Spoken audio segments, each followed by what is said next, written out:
রোগ রোগ মুক্তির সূরা। মহানবুল আলামিন মহাগ্রন্থ আল কোরআনে অনেক সূরা নাজিল করেছেন।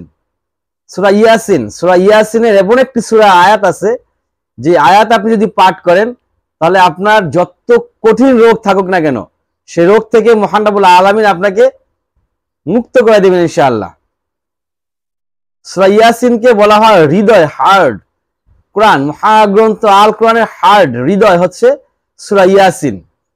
আপনি যদি সূরা ইয়াসিন পাঠ করেন তাহলে একবার পাঠ করলে 10 খতম কোরআন শরীফ পাঠ করলে আপনি যেই সওয়াব পাবেন, যে নেকি আল্লাহ পাক আপনাকে দিবে, সূরা ইয়াসিন একবার পাঠ করলে মহানবুল আলামিন আপনাকে সেই সওয়াব, সেই নেকি দিয়ে দিবেন ইনশাআল্লাহ।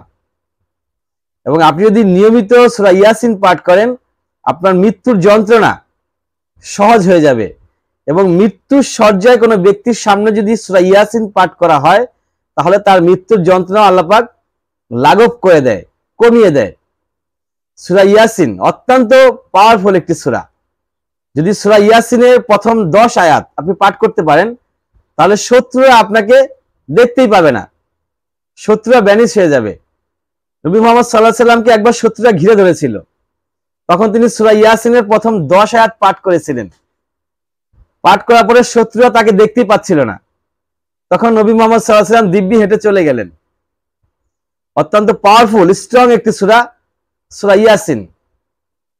এই সূরা পড়লে আপনার রোগ থেকে মুক্ত হয়ে যাবে ইনশাআল্লাহ। কবর জিয়ারত, আমরা জানি কবর জিয়ারতের সময় সূরা ইয়াসিন পাঠ করতে হয়, তাতে করে কবরবাসীর যন্ত্রণা আল্লাহ পাক কিছুটা লাঘব করে দেন। দেখুন আমরা দুনিয়াতে যে রোগ আছে আমাদের, সেই রোগ থেকে মুক্তি পাওয়ার জন্য আমরা সূরা ইয়াসিনের 58 নম্বর আয়াত, সালামুন কাওলাম মির রাব্বির রাহিম, সালামুন কাওলাম মির রাব্বির রাহিম। এই আয়াতটা হচ্ছে ছোট্ট একটি আয়াত। এই আয়াতটা আমরা 7 বার পড়ব এবং প্রতিবার একটি গ্লাসে পানি থাকবে, সেই পানিতে ফু দিব। একবার পড়ব সালামুন কাওলাম মির রাব্বির রাহিম, পানিতে ফু দিব। এভাবে 7 বার পড়ে ওই পানিতে 7 বার ফু দিলে তারপর হচ্ছে ওই পানি বিসমিল্লাহ করে খেয়ে নিব। যে প্রবলেমে আছেন, যিনি অসুস্থ, তাকে এই পানিটা বিসমিল্লাহ পড়ে খাওয়াই দিবেন ইনশাআল্লাহ তাআলা। যত বড় কঠিন রোগ থাকুক না কেন মহানবুল আলামিন মুক্ত করে দিবেন।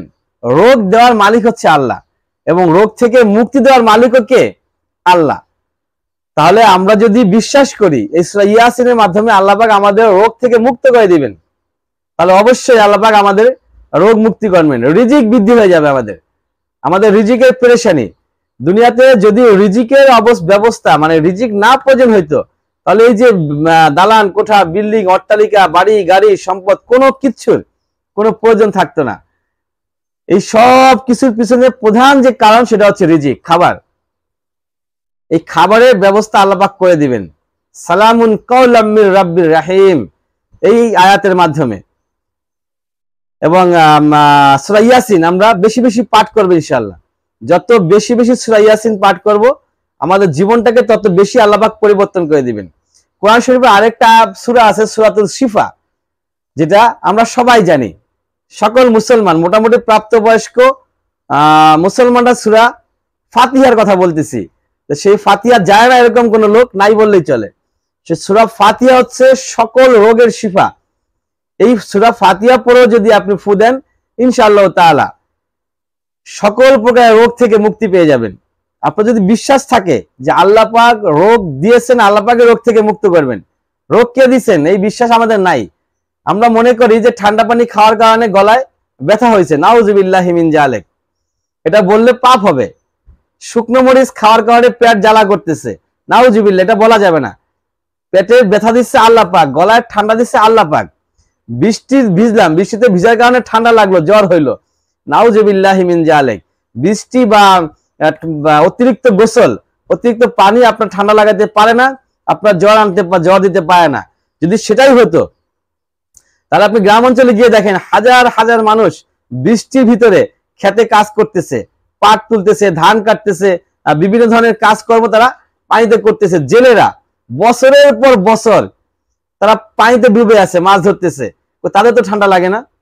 তারা পানিতে ঘন্টার পর ঘন্টা মাছ ধরে, তাদের ঠান্ডা লাগে না।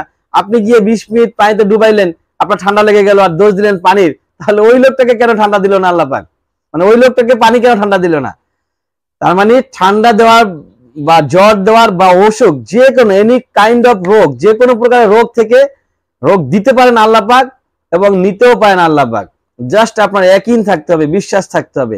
আপনি যদি বিশ্বাস করে সূরা ফাতিহা অথবা সূরা ইয়াসিনের 58 নম্বর আয়াত আপনি পড়ে পানিতে ফু দেন এবং বিশ্বাস করেন এটার মাধ্যমে আল্লাহ পাক আমাকে মুক্ত করবেন, তাহলে অবশ্যই অবশ্যই অবশ্যই আল্লাহ পাক আপনাকে মুক্ত করে দেবেন ইনশাআল্লাহ তাআলা। ওয়া আখির দাওয়ানা আলহামদুলিল্লাহি রাব্বিল আলামিন।